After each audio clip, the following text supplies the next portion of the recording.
Tem jogo valendo Z4 hoje para o Colorado, STJD podendo tirar 2 jogadores do Inter, a polêmica da arbitragem do Grenal. Bom, vamos falar disso e tem também a informação do zagueiro que está fechando com o Inter. Tudo isso e muito mais tu acompanha a partir de agora no Inter em Campo, depois da nossa vinheta.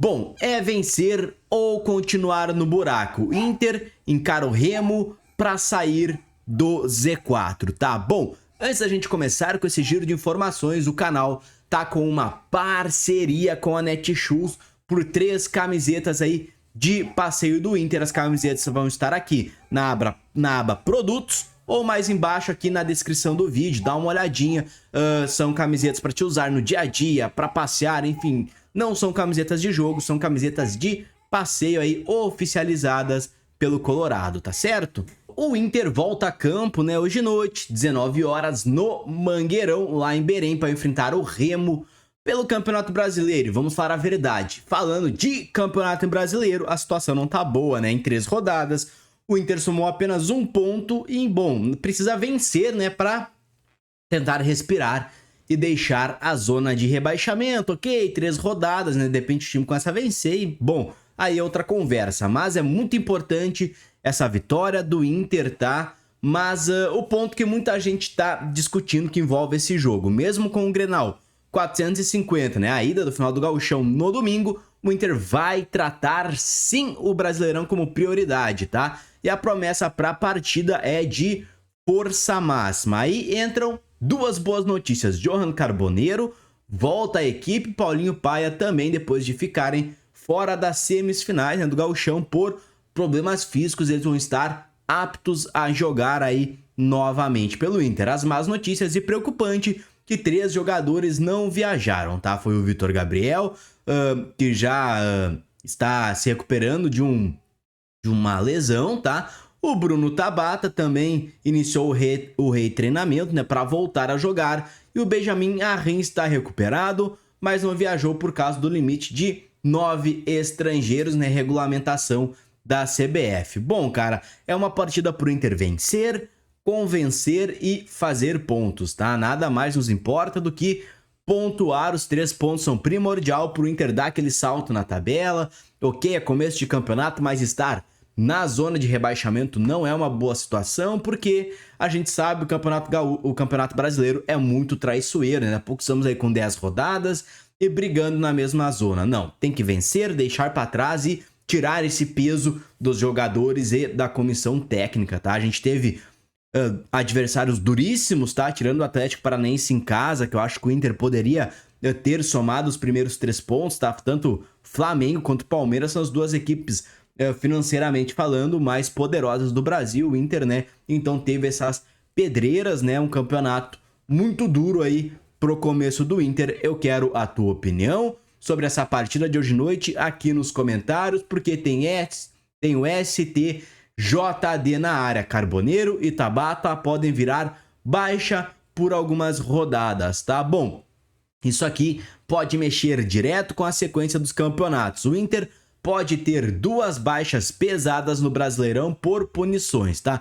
Bruno Tabata e Carboneiro foram denunciados e serão julgados na manhã desta quinta-feira, amanhã, tá? Mas por que isso agora? Porque ambos foram expulsos na vitória sobre o Ceará por 2-1 em novembro do Brasileirão passado. Tabata foi expulso depois de ser substituído por reclamar forte contra a arbitragem. Segundo a súmula, ele teria dado um soco na cobertura do banco, danificando o material. Tá? Uma punição possível de 1 a 6 jogos. O caso Carboneiro é um pouco mais grave, tá? Na comemoração, no gol da vitória, ele teria agredido um jogador do Ceará com um tapa no rosto. O VAR ajudou na decisão final e ele pode pegar um gancho de 6 a 12 partidas, né? O que seriam, no caso do Tabata, um pouco menos, mas do Carboneiro seria, né, uma perda significativa para o Inter, que não tem tantos jogadores assim para esta posição, tá? Se forem punidos, começariam a cumprir pena a partir do jogo contra o Atlético Mineiro no dia 11 de março em Belo Horizonte, tá? Para hoje, o Tabata já está fora, né, contra o Remo por um estritamento na coxa direita e o Carboneiro, por outro lado, deve estar à disposição. Bom, são duas perdas significativas, eu acho que o Inter vai conseguir reverter, tá? Não acredito deles pegarem estes ganchos, principalmente no caso do Tabata, algo mais leve, já no caso do Carboneiro, um pouco mais grave, tá? Mas comenta aí a tua opinião, porque agora vamos falar da arbitragem pro Grenal, que já começa a virar guerra e o Baldasso, né, já começa a elevar o tom, tá? Se tem um clássico que nunca começa no horário marcado, é Grenal decisivo. Ele começa já no microfone, na imprensa, bom, começa muito antes da partida, tá? Porque este é, aceitem ou não, o maior clássico da América, tá? Um dos maiores do mundo, sem dúvidas, e Fabiano Baldasso já teceu críticas pesadas à arbitragem do Gauchão e agora mirou direto na escala, né, dos dois jogos da final. A escala ficou assim: Anderson Daronco no campo e Daniel Nobre Bins no VAR, né, na partida da Arena no dia 1º ali no domingo, tá? No 8 de março, no jogo de volta no Beira-Rio, Rafael Rodrigo Klein vai apitar e o VAR é de Marcelo Inácio Domingues, tá? Os dois jogos são às 18 horas. Baldasso afirmou que o Inter será prejudicado e acusou tanto Daronco quanto Bins de serem torcedores do Grêmio e ainda cobrou uma posição da direção. Bom, pessoal, eu tenho que ser sincero, eu acho que esse lance de arbitragem já passou dos limites, tá? Eu acho que a gente sempre teve arbitragem gaúcha no futebol, né? Principalmente nos gauchões, eu acho que a gente tem que superar isso, tá? A gente tem que ser realista e menos clubistas, tá?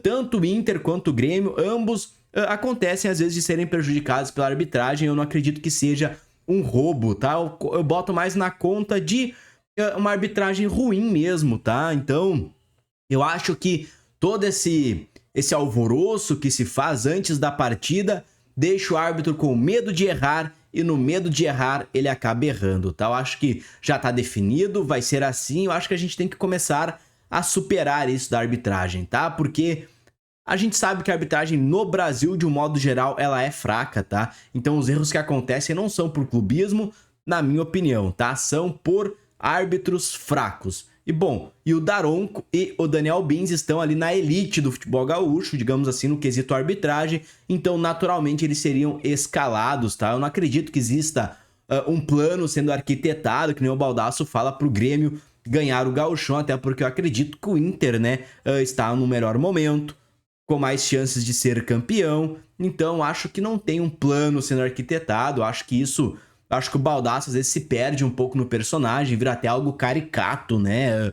É exemplo do que foi aquela vez que ele falou do alô Flamengo, alô Palmeiras, né? O Papa título voltou, o Baldasso ele dá umas declarações que acabam repercutindo até de uma forma meio meme, tá? Então acho que a gente tem que ir com cautela, tem que avaliar essa primeira partida, já está definida a arbitragem, não acredito que vá ter alterações, tá? E vamos jogar e vencer dentro de campo, tá? Dentro das quatro linhas, já não vamos começar a criar algo para uma possível derrota do Inter, a gente ter um culpado. Não, nós vamos ir enfrentar o Grêmio lá na Arena e vamos voltar com o resultado positivo, tá? É isso que a gente tem que pensar, o Inter tem que entrar ligado na partida, tá? Caso o árbitro vire um personagem à parte por realmente ter prejudicado o Inter de uma forma criminosa, bom, aí a gente volta aqui e conversa sobre isso, tá certo?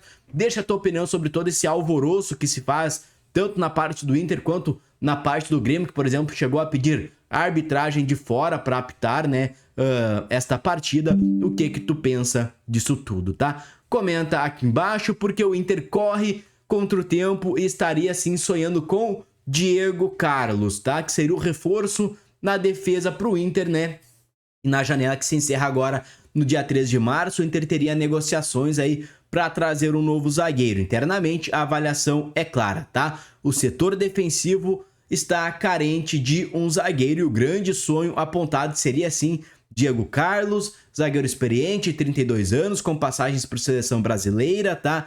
Para ser este xerifão, para dar confiança ao setor defensivo, tá? Ele que pertence ao Fenerbahçe da Turquia, mas está emprestado ao Como da Itália até junho e vem atuando com frequência, ou seja, é titular na equipe italiana, então eles não teriam motivo para facilitar uma saída do defensor. No entanto, tem um trunfo de bastidor, tá? Segundo informações do jornalista Juliano Machado, pode ajudar a boa relação do Inter com Giuliano Bertolucci, tá? Que é empresário do zagueiro e também é ligado a negociações da renovação do Vitinho, tá? Mesmo assim, o problema é o tempo, é uma operação delicada, o Inter tenta destravar este negócio, mas, né, não é tão simples assim. O zagueiro poderia sim chegar ao Beira-Rio, mas tem esse cenário que complica um pouco.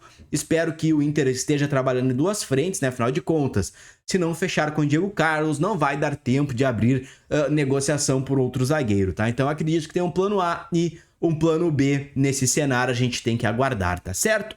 Comenta a tua opinião aqui embaixo, será que é o zagueiro correto para chegar no Inter? Será que de fato é o cara para ser um xerifão, né? De ocupar essa lacuna deixada pelo Vitão? Bom, deixa aqui nos comentários, por hoje é só. Daqui a pouco mais tem partida e a qualquer momento o Inter em campo tá de volta. Te inscreve no canal, deixa um like e já comenta de onde nos acompanha. Até a próxima, valeu!